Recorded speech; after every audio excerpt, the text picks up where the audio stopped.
Len Soriano. Ang programan Early in the Morning. Alas 7 hanggang alas 8 na kabusan. Kada Sabado. Jalaban. At paborito yon istasyon. DWJE 88.1 FM. Radyo Pangasinan. E-Karma Health Option.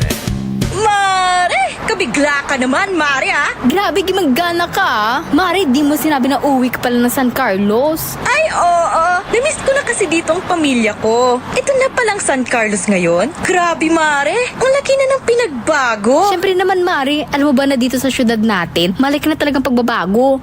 Mula sa mga infrastruktura, nandiyan na mga konkretong daan at mga bagong pasilidad. Wow! Meron din tayong trending na ayos, kalusugan karavan na nagbibigay ng libreng serbisyong medikal. Balita na! Saka, nandyan din ang mga programang pag-agrikultura para sa ating mga magsasaka. Ay, wow! At higit sa lahat, Maria, ang pagpapanatili ng peace and order ng ating syudad. Perfect! Di lang yan, binibigyan din ng halaga ang kapakanan ng lahat ng tao at pantay na karapatan sa mga serbisyo ng gobyerno. Grabe, Mare! Ang bongga na talaga ng San Carlos. Parang ayoko na bumalik sa ibang bansa. Oo, Mare. Kung ako sa'yo, dito ka na lang sa San Carlos. Dahil sa San Carlos, tunay na subok na ang serbisyong ayos. Mayor Julia Ayoy Resuello po, kasama si Vice Mayor Jose Resbox Resuello at ang Sangguniang Panglungsod ay nandito upang umagapay at magserbisyo sa ating minamahal na syudad. San Carlos, maunlad, ligtas at maayos. Naghahanap ka ba ng masarap, sulit at tunay na Chinese food? Tikman ang kanilang masasarap na noodles, steaming dumplings, fried rice at iba pang paborito ninyong Chinese dishes na siguradong magpapabalik-balik sa inyo. Sa bawat subo, maasahan ang kalidad, sarap at pagmamahal sa pagluluto na para bang nasa puso ka ng Chinatown. Pang pamilya, pang barkada o pang solo food trip, siguradong busog at masaya ka sa Angkong Noodle House. Angkong Noodle House. Sarap na abot kamay. Lasang tunay na Chinese food. Ano pang iniintay mo? Tara na, kain na sa Angkong Noodle House. Angkong Noodle House is located at the ground floor of Metro Plaza, A.B. Fernandez Avenue, Dagupan City. Also visit their branches, Bayambang, Rosales, Ordaneta, Binalonan, San Carlos City, at ang kanilang bagong bukas na sa Robinsons, Calasiao. Paboritong ng kabataan at matatanda. Paboritong pakinggan sa bus, tricycle, jeep at mga opisina. Paborito mo, paborito ko, paborito nating lahat. DWJE 88.1 FM Radyo Pangasinan. DWJE 88.1 FM Radyo Pangasinan.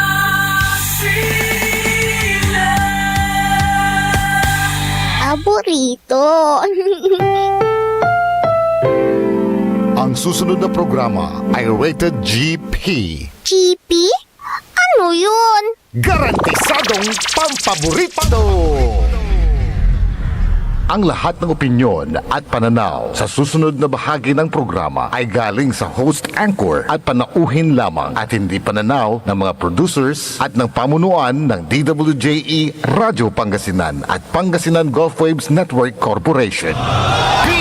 PAM Sabinmalay! PAM Sabinmalay! Paninilbihan, agresibo, matapat para sa mabilis na ikauunlad ng bayan tuwing Lunes, Merkules at Biyernes alas 8:30 hanggang alas 9 ng umaga. PAM Sabinmalay! Dito lamang sa inyong paboritong himpilan. DWJE 88.1 FM Radyo Pangasinan. PAM Sabinmalay!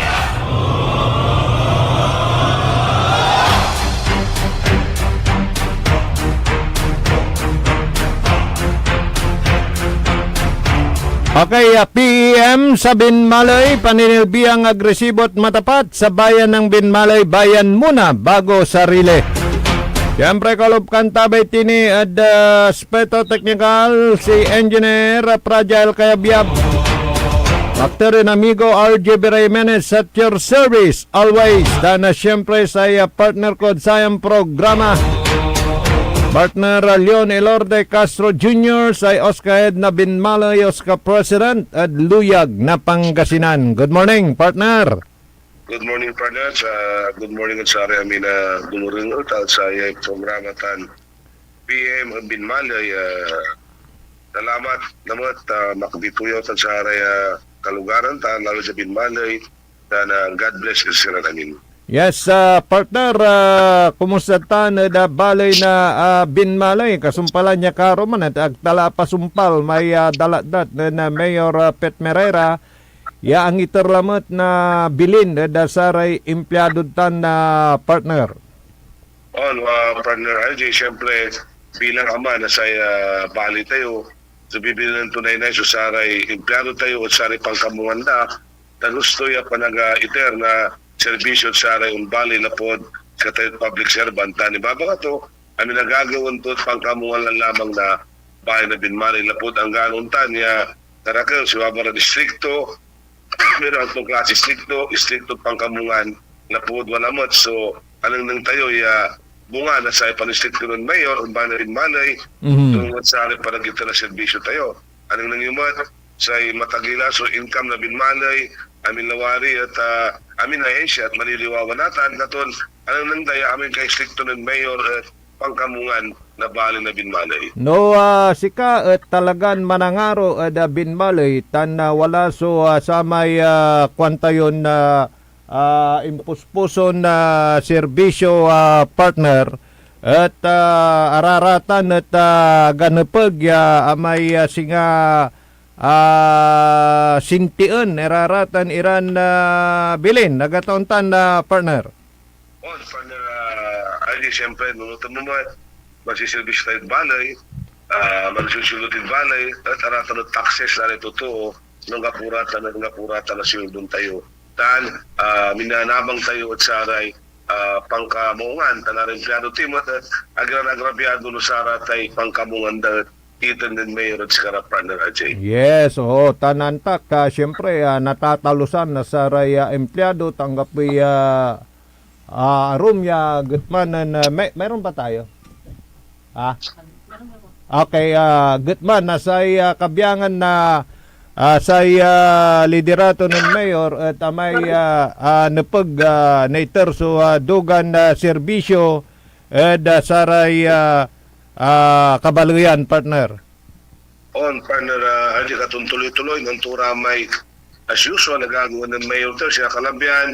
Sinumpot kami na mga alas 8 pasado na po sinumpal ito namin. Babaw ito na nung nilabay ito ay ang trabaho na agaw at sumpalan ito kapag usublay agaw lang mo ito sa liya trabaho. Tang tulabay may pawilan sayang sa oras habang wala oras gagawin ito yung gano'n man kung tatawag na so first lady tayo at siyempre panamandam lang gaano ang buto natin kanan to basta sumpalan ti trabaho to kuno partner Ajay. Mong labat-lat watay Madam Che nang ipanunot ang gada panangug to partner at hanggang alas 2 la singag to nalilikas partner.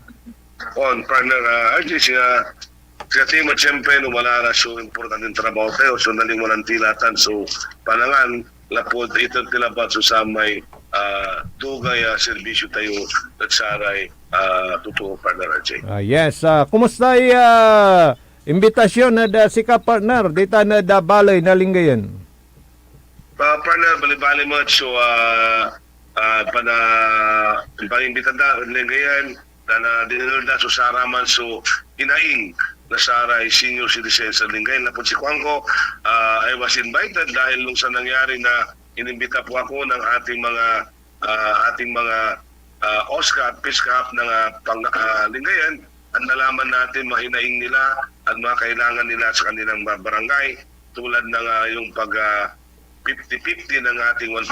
So nilahad ko sa kanila yung mga legal basis kung mga ano yung mga yun pero the law is very silent sabi ko tungkol yan. So bahala na ang sangguniang bayan kung ano yung procedure gagawin nila dahil doon sa 50-50 marami po ng diversity on the implementation dahil iba-iba rin ang mga legal na kaya binigay ko sa kanila iwan ko sa kanila yung mga legal basis kung saan nila pag-aaralan na ang pinipili ko lang po doon ay sana po ay tama po ang sinasabi ng ating batas na 0.50. Tama po yan. Kasi parehas. Kaya lang po isipin natin na dapat na ayusin na ang PWD at senior dahil may mga senior na nasa PWD. Kaya alisin lahat yan, kukunti na may iwan sa mga PWD.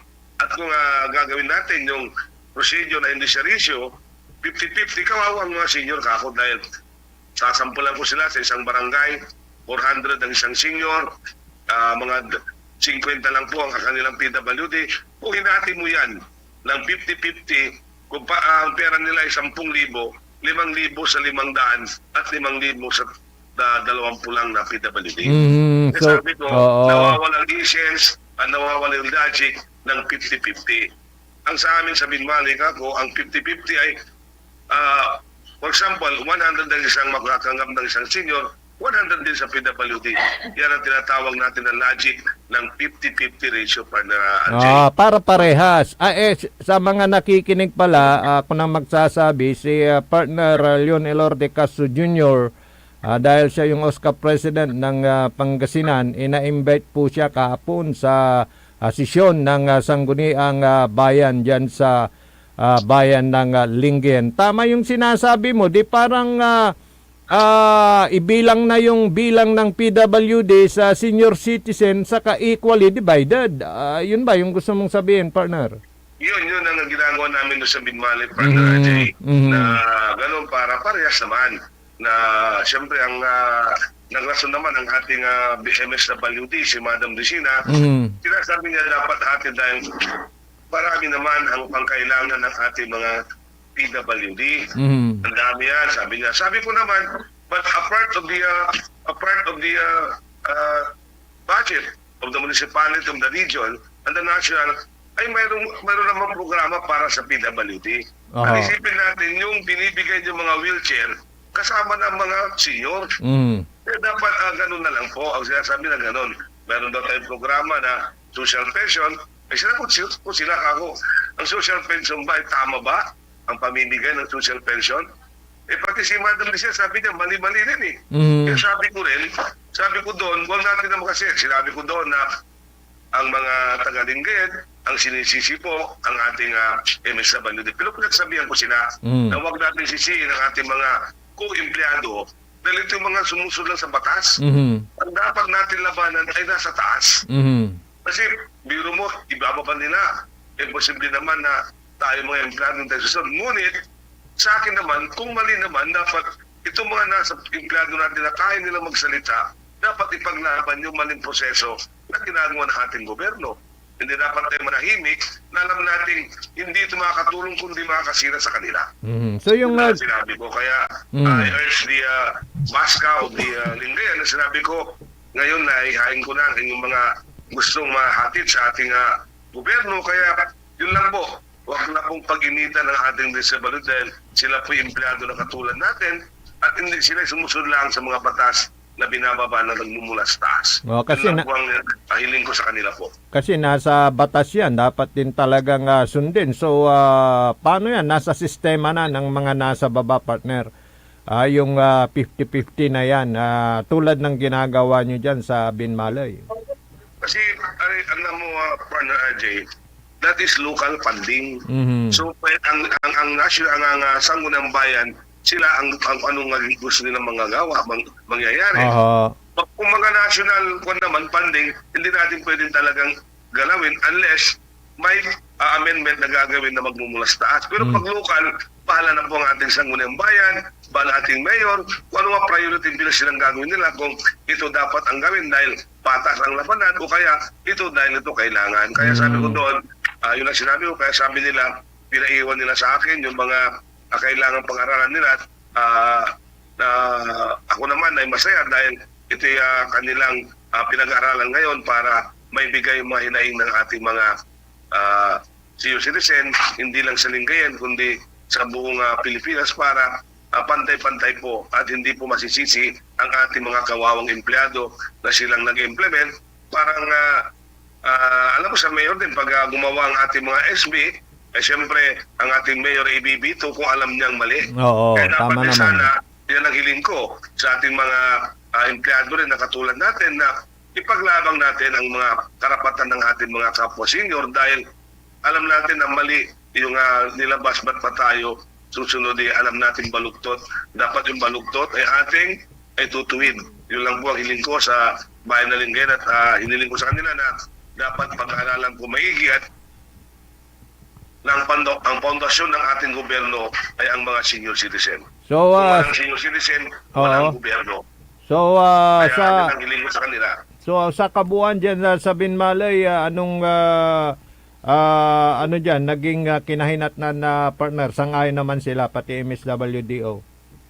Yung nga, pag-aralan nila at saka depende na kay si Agnes, something Agnes ba yun? O siya ang committee ata ng Rules and Laws. Agbuya? Kaya siguro, pag-aralan nila at nanalig naman ang ating Vice Mayor na ito'y pag-aralan nila, salamat sa atin at atin na napaliwanagan ang mga hinaing ng senior sa buong bayan ng Lingayen. Ayun. At sa nababalitaan ko, partner, sunod-sunod yung imbitasyon sa mga iba't ibang bayan dito sa lalawigan ng Pangasinan patungkol sa mga usapin sa ating mga senior citizen at parang marami silang mga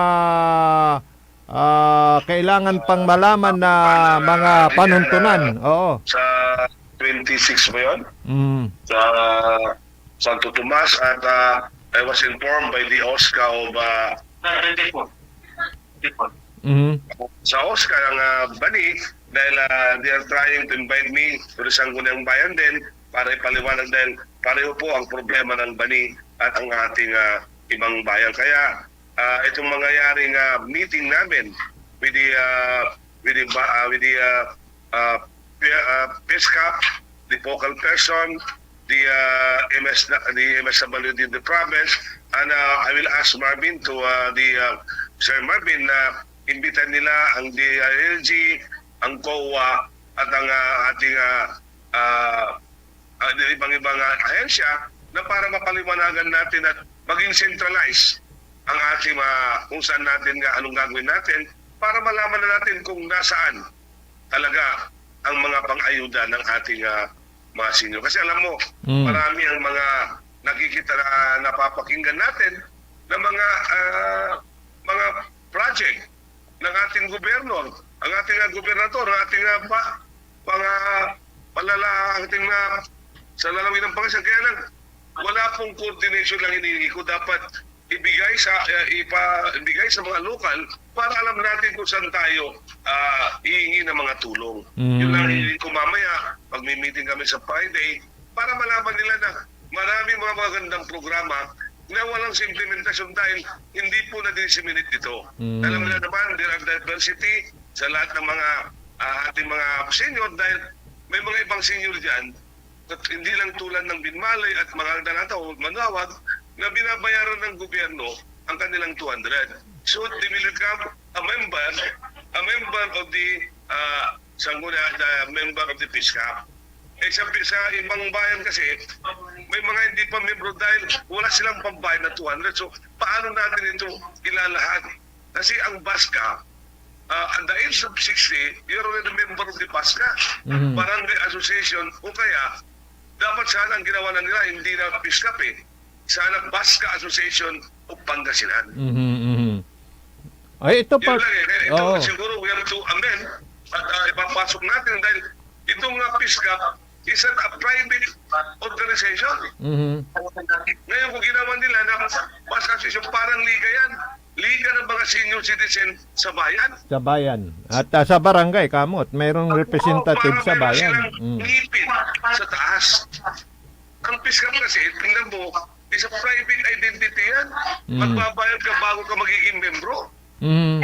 So I want this further study on this para ayusin natin na dapat wala nang dapat mga ganyan na asosasyon kundi gawin na nilang BASCA Association of o kaya the League of BASCA, League of BASCA sa province, League of BASCA sa region, at League of BASCA sa taas. Pero yung... ang namumuno dyan dapat ang elected na magiging nanggaling sa BASCA na OSCA. Tama naman yun. Dahil siyempre para yung representasyon parang isa na lang at siyempre under your supervision ng OSCA.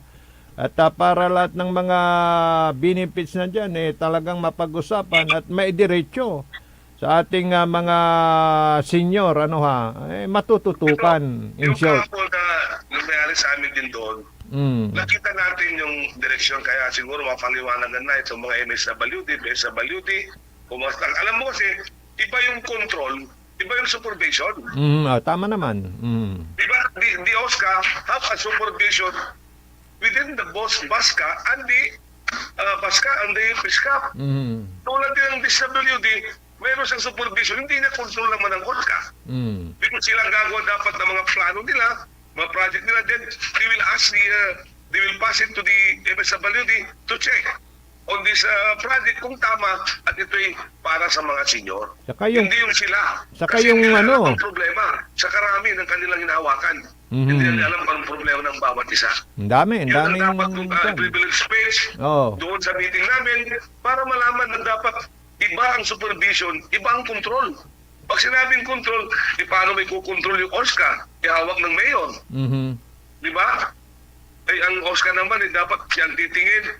Yes, supervision within the PISCAP and the BASCA. Pero hindi niya control. Hindi can do anong gusto nila sa PISCAP kasi grupo yan, pero pagsasabihan ka lang kung anong mga plano nila. At kung medyo mali, doon ka na papasok. Pero nasa yan nasa humahawak ng OSCA yan na partner dahil pagka wala kang guts na sitahin lahat wala partner, walang mangyayari.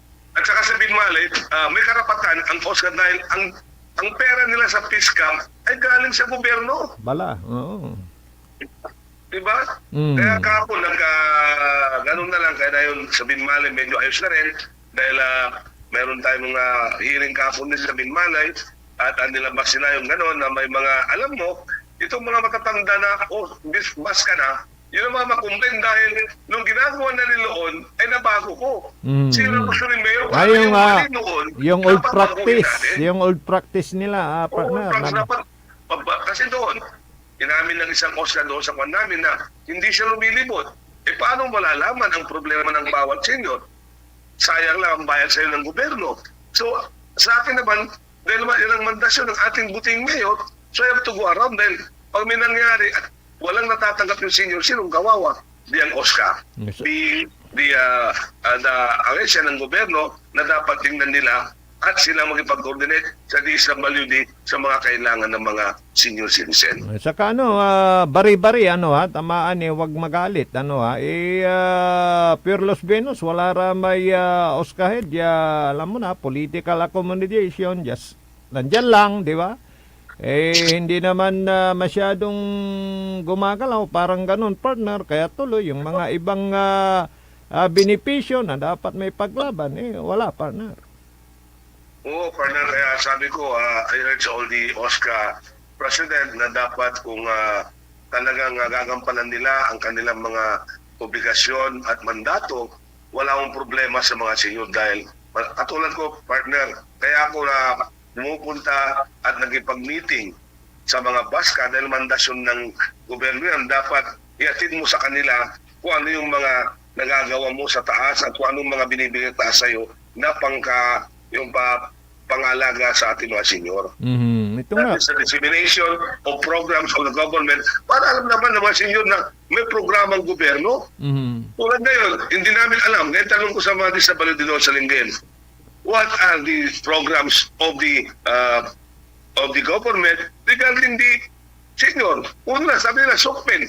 Does the SOCPEN satisfy the needs of the seniors? Or there is corruption? Or there is what we call politika dyan? Kaya tanong ko sa kanya, hindi siya umimik. Ano pa mga programa ng gobyerno? SOCPEN, universal pension. Nakamtan ba nilang universal pension? Sa DA, naibibigay ba ang tama na ayuda sa ating mga farmers, sa ating mga senior na farmers, mga kwan? Yan ang tanong sa gobyerno. Kung na-implement nila yung mga ganda para sa mga senior dahil isipin nila ang ating mga senior, itong mga pundasyon ng gobyerno. At malapit na rin sila. Yung binibigay nila, tulad ngayon, itong nakita ko, itong pinakamalaking problema dahil kahapon na i-brute out sa Lingayen, ito namang ayudan 2,000. Igaling sa CDMS daw.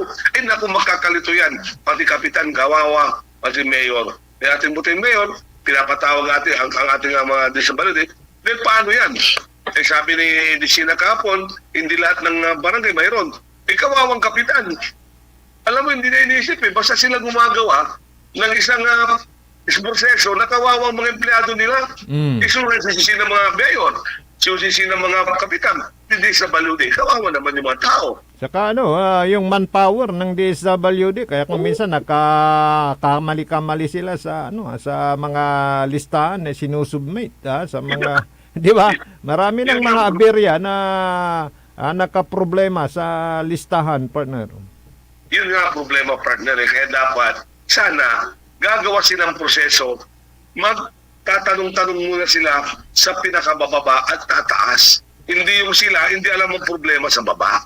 Tulad yan, sige, magbibigay ng ayuda ng ating gobyerno, maganda, ipapasa kay Mayor. O Mayor, kailangan namin na indigent mo per barangay. O si Mayor, tatawag sa barangay. O ang barangay ngayon, magbibigay sa Mayor. Ang Mayor, i-check na kung tama naman yung binigay ng digit. Hindi walang problema. Kaysa sila CBMS, paano? Tampo lang na pala, Jay. Yung anak, nakakuha dahil nalabas ang pangalan. Ang ama, nakakuha. Yung apo, nakakuha. Yung isang pamilya, wala kahit isa. Ano mangyayari ngayon? Nagtatax din sila. Yan ang isipin ng gobyerno natin. Dapat sana all ang kinamasaol. Buti na lang at dyan sa Binmali, natututukan mo yung mga ganyan, partner. Siguro sa pamamagitan ng programa natin, napapakinggan ng mga iba't ibang bayan. Kaya yun ang dahilan na ikaw ay iniimbitahan at gusto nilang malaman yung sistema mo dyan, partner, kung paano mo nagagawa. Yung nga, partner, sabi ko naman siguro ito plano sa aking pagninilbihan siguro para mayatin natin yung tamang pag-aaruga sa ating mga senior. Siguro, kaya ako rin, hindi nagsisi kung siyempre, minsan wala medyo. Sige. Kailangan yan kasi, alam mo, ang magiging reward mo sa taas na lang. Basta gawin. Gagawa ka na ng kabutihan dito at wala kang problema. At alam mo, lalong bibigyan ka ng lakas ng ating Panginoon, pati health mo, hindi ka kasi dahil alam niya, ang ginagawa mo ay para sa kabutihan ng iyong mamamayan. Yun lang po ang tunay na public servant. Kaya lang ito nagagawa ko, partner, meron tayong isang idolo na isang mayor na nakita natin, yung mga plano natin gustong gawin ay si ang gumagawa. Nakita natin doon yung tamang pag-aaruga, tamang paninirbihan. Ang paninirbihan may dalang sakripisyo. Kasi kung hindi mo gagawin yan, hindi mo makakamtam yung tunay na public servant. Ang public servant, dapat may sakripisyo sa buhay mo, sakripisyo sa bulsa mo, sakripisyo sa oras mo, sakripisyo sa pamilya mo. Yan ang tunay. Nawala si partner ko. Okay. Okay, partner, medyo kinakapos na tayo sa oras. Yung mensahe mo. Yes, yung mensahe mo sa ating mga kababayan dyan sa Binmaloy. Okay, sa ating mga kababayan sa Binmaloy, at least siguro sa susunod na araw, bukas ulit, kita-kita ulit tayo at magkikinig sa aming programa na PM sa Binmalay para may atid ninyo yung mga hinaing ninyo sa Binmalay, ano man ang mga dapat na gawin pa ng ating buting mayor para makamtan ninyo ang tamang serbisyo sa ating bayan. Kaya palagi sana na makinig kayo sa aming programang PM sa Binmalay tuwing umaga, 8:30 to 9 o'clock. Kasama natin ang ating co-host na si partner RJ para mayatin ninyo at mayatin din namin ang mga nangyayari mayroong transparency sa bayan ng Binmalay. So, partner RJ, salamat at salamat ulit sa ating mga nakikinig, sa ating mga kababayan, lalong-lalo na sa ating mga empleyado ng munisipyo kung saan binibigay ang tunay na serbisyo sa ating mga mamamayan ng Binmalay. Salamat at magandang umaga ulit sa inyong lahat. Okay, si partner Leon Elorde Castro Jr. Oscar Head ng Binmalay, Oscar President ng Lalawigang Pangasinan. Wala na tayong oras. Dasaya na programa PAM sa Binmalay, paninilbihang agresibo at matapat sa bayan ng Binmalay. Bayan muna bago sarili. Jad Aspeto Technical Engineer Nexon Dakal, ay si Fragile Suwadya, Nani nung aram, nabwas manaya. Okay, nabwas tayo nakaiba. Si Engineer Fragile Kayabiyat. Kaya balot sumakter yun na amigo RJ Jimenez at your service always. Dalabated DWGE. Alara na nung sublaya programa na SBM saray balitan na matwa. Dan kapaborito JCB Joseph Kanilang Bakani. Dalabat DWGE 88.1 FM Radyo Pangasinan paborito. PAM sa Binmalay. PAM sa Binmalay. Paninilbihan, agresibo, matapat para sa mabilis na ikauunlad ng bayan tuwing Lunes, Merkules at Biyernes alas 8:30 hanggang alas 9 ng umaga. PAM sa Binmalay. Dito lamang sa inyong paboritong himpilan. DWJE 88.1 FM Radyo Pangasinan. PAM sa Binmalay. Ang puta-putang irang balita. Kulelat na nga yung tatay, kulelat